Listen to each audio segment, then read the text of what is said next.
हम बिहारियों की हालत बिल्कुल इस खोखले, आप जानवर देख रहे हैं ना, ये एलिफेंट का स्ट्रक्चर है, बिल्कुल ऐसे ही बिहार को बना दिया गया। बिहार एक हाथी की तरह थी, मजबूती थी, मेहनत करने वाली जगह रही है।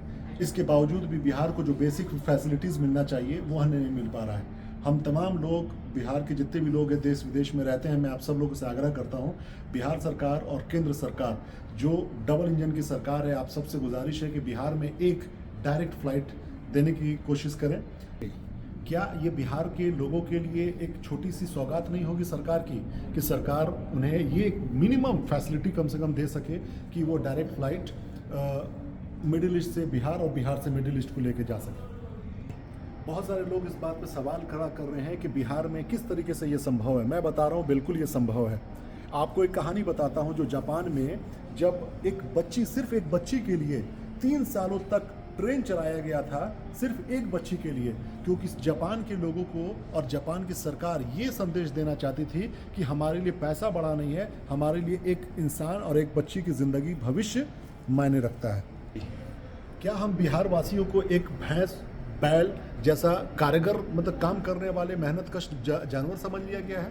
और एक बेसिक हम लोग एक रिक्वायरमेंट की बात कर रहे हैं, वो फुलफिल नहीं किया जा सकता है? क्या हम एक भैंस और बैल की तरह ट्रीट किए जाएंगे?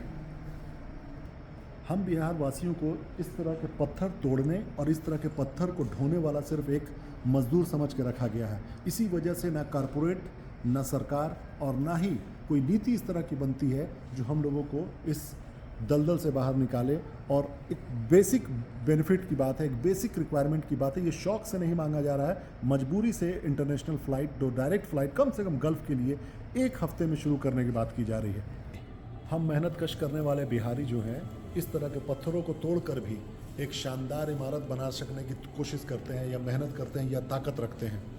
आपको दिखाते हैं कि हम बिहार वासी पूरी दुनिया में नहीं, पूरे हिंदुस्तानी नहीं, पूरी दुनिया में हम लोगों ने अपना कह सकते हैं लोहा मनवाया है, मेहनत करके तरक्की की है। क्या बिहार सरकार और भारत सरकार चाहती है कि हम आज भी बिहार के लोग स्टोरेज में जिए? हम उसी पत्थरों से, जिससे खाना पहले पकता था और ये खाना बनाने के तमाम चीज़ों का इस्तेमाल हम लोग करते, सिर्फ यही चाहते हैं कि बिहार सरकार आज भी हम लोग वैसे ही जिए?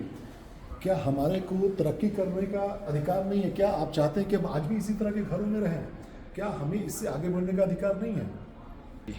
मैं बिहार सरकार से और भारत सरकार से आग्रह करता हूं, लाखों करोड़ों बिहार वासियों की तरफ से ये आग्रह करता हूं कि कृपया करके एक, कम से कम हफ्ते में 1 दिन भी आप डायरेक्ट इंटरनेशनल फ़्लाइट जो गल्फ़ से बिहार और बिहार से गल्फ़ को जाए, वो उससे लाखों लोगों को बेनिफिट होगा, लाखों परिवारों को बेनिफिट होगा, रोज़गार पैदा होंगे, हज़ारों लोगों को रोज़गार मिलेगा और बिहार तरक्की के रास्ते पर चल पड़ेगा। और वही ख्वाब जो हमारे देश के प्रधानमंत्री ने देखा, चप्पल पहनकर हवाई यात्रा करने का जो ख्वाब हमारे प्रधानमंत्री जी ने देखा था, मैं चाहता हूं कि चप्पल पहनकर ऊँट हम ना चराएं, चप्पल पहन के हवाई जहाज़ की यात्रा कर लें। यही हमारे बिहार वासियों की ख्वाहिश है। उम्मीद करते हैं ये आग्रह आप तक पहुंचेगा और इस पर आप लोग संज्ञान लेंगे।